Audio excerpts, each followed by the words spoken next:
decía: súbeme o te hundiré. Le trataba de tú a tú. Claro, eran iguales. En una ocasión le preguntó a un senador, le dijo: ¿tú puedes ver a la luna? ¿Tú puedes ver la diosa luna? ¿Tú puedes ver a Júpiter? Claro, Calígula se lo dijo en un tono como para que el senador dijera: pues sí, y están a tu lado. Es maravilloso comprobar cómo sois los dioses.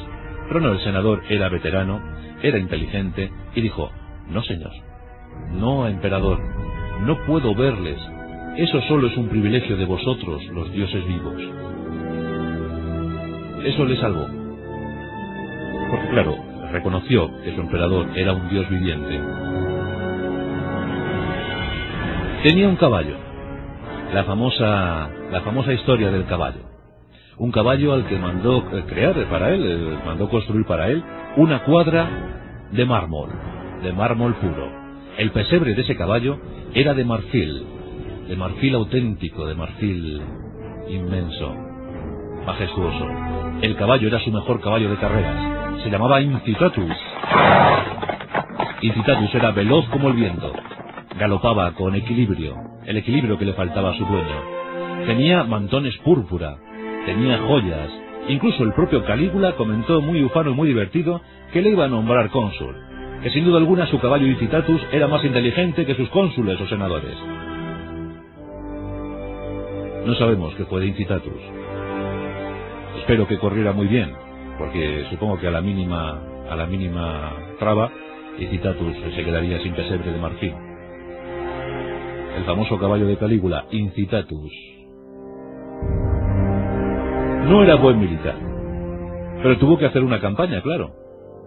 Sus predecesores habían hecho estupendas y magníficas campañas militares.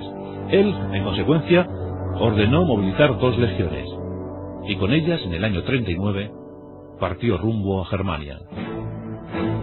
El principal propósito era conquistar Britania, pero no lo consiguió. No se sabe si por miedo, o por vergüenza, o porque no tenía suficientes efectivos, o porque no estaban motivados. Lo cierto que la campaña militar, la única campaña militar de Calígula, se convirtió en una farsa, en una obra teatral. No consiguió apenas victorias, y lo único que hizo destacado fue decir a sus legionarios, cuando llegaron a la costa, que recogieran un montón, enorme, un montón ingente de conchas marinas.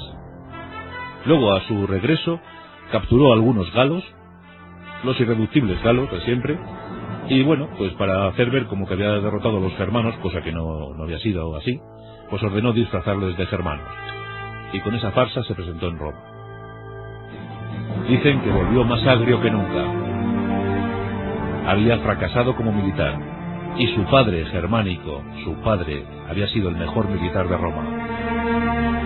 Calígula estaba atormentado, comido por la enfermedad, comido por la locura, y encima fracasado como hijo al no poder emular al padre. Estaba destrozado, ya no estaba con él Drusila. No tenía nada a lo que aferrarse. Y empezó a cebar su odio con la población de Roma.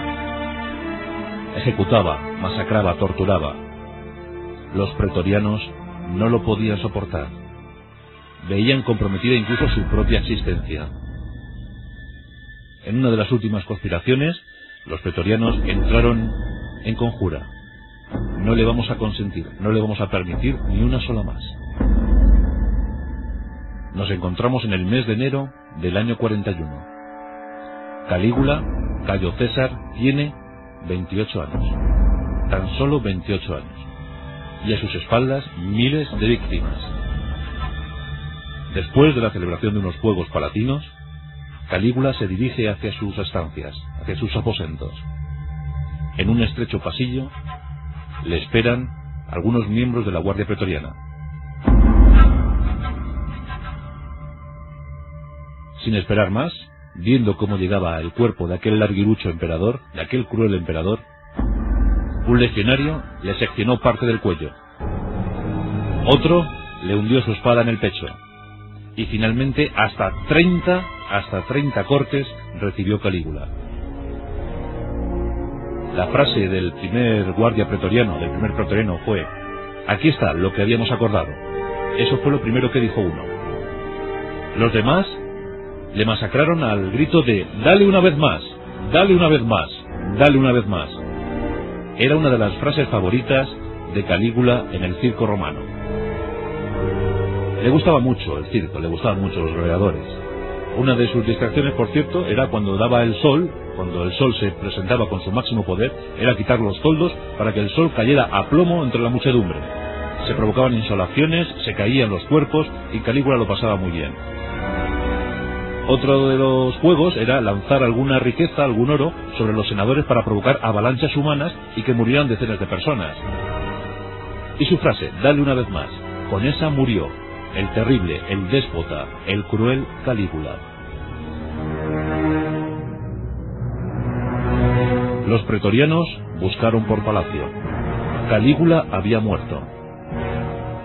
Las siguientes víctimas de los pretorianos fueron la última mujer y la hija de Calígula. Esa misma noche murieron los tres. Pero el imperio estaba comprometido, porque ya se hablaba de voz en grito, ya se hablaba muy alto sobre la restauración de la república. Los pretorianos no lo podían consentir. Era la facción más dura del ejército. No podían consentir que regresara la república.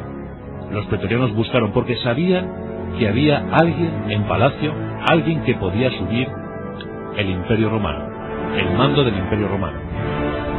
Y lo encontraron, lloriqueando, detrás de unas cortinas.